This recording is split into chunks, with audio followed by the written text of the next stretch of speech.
Yeah, you mentioned Warren G. He was staying with you guys for a while, wasn't he? Yeah, Warren G comes up out of our camp. I mean, we were the first to actually start having, an interest in 213, when Snoop came home and Nate Dogg, rest in peace, my man Nate Dogg, we were the first ones that had an interest in working with them, we actually put them into play,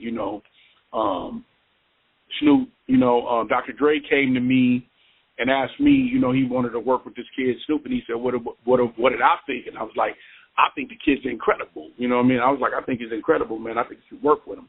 He's like, okay, say less. And that birth for Snoop Dogg came, but he came through Above the Law's camp, and when they broke camp, Dre came and asked me, he was like, man, I want to work with him. You know what I mean? Is that cool? You think he can go? I'm like, yeah. And there you have it. So, incredible journey. Well, I mean, that was those cool. guys. Dre had to call you about it, Well, yeah, no, he actually came and met with me. I mean, because me and Dre are still tight to this day, came and sat with me. He was like, yeah, man, and this, that, and the third. And, because what people don't realize about the era that we came from, you didn't have all this, technology where, people came to you and said, hey, man, what do you think? And I could give him a bad review or a good review. And guess what? He would have took my word as law. You know what I mean? Because we believed in what people said about other people. You had to be valid amongst those. You had to be valid amongst those circles, basically. You couldn't just be like, oh yeah, I heard about him. You had to actually, someone with like a real backbone had to come and be like, okay, yeah, that kid can go. I will fuck with that. You know what I mean? So your word was your bond. Yeah. Exactly. It's kind of, the word was your bond. It's kind of like a credit report, basically. You know what I mean? Yeah. If your FICO score wasn't popping, you weren't gonna get the loan, homie. You know what I'm saying? And so yeah. And we respect each other for that, man. You know what I mean? Like I know a lot of people now can be like, oh yeah, this was this, that was this was this, this was that. But real, like we really believed in what each other thought about shit. Yeah. It's and not like now. What were you going to do with Snoop? Not to cut you off, but were you guys going to sign him yourself? Yeah, we actually was developing him. We was developing some stuff on him. We had him. We was lacing him up. Did you record? Yeah, Warren had raved about him so much that when Snoop came around, Snoop was already in there. He had ran and raved about him so much. He was already locked in. So,